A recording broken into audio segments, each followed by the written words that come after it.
thing. You just can't imagine the horror of such an event.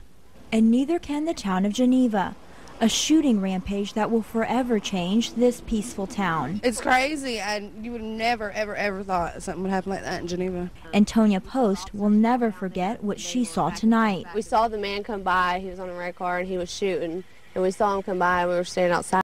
And for Janita Bowers, there was only one thing on her mind. My family, because I'm from Sampson. Where the first people were shot.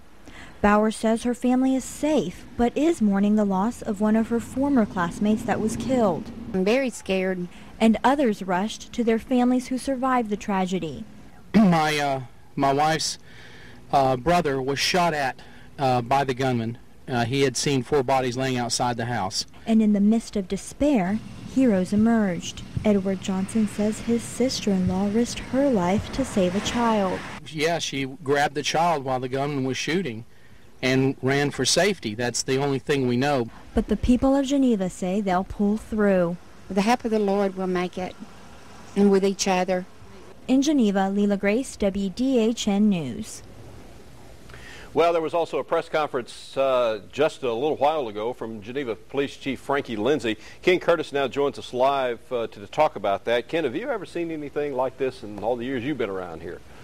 Gary, I've never seen anything like this. You know, I was leaving church Sunday afternoon and I heard about the tragedy up at the church just out of St. Louis in the edge of Illinois, and where the pastor was killed, and I'm thinking how tragic. Little did we know that something like this would happen here today. And you're right. In fact, you and I were talking just a few minutes ago. I think we would have to see something this tragic in the way this happened. We'd have to go back to the all-day killings, which were almost 40 years ago. I want to show you some more video from down in Geneva tonight, as Geneva County will certainly have to go through a period of mourning as they recover from what is certainly probably the biggest tragedy in their history. Now, we did get some comments earlier. I want to preface this by saying Geneva Police Chief Frankie Lindsay was slightly wounded. He actually had a gunshot fired at him by the suspect in this.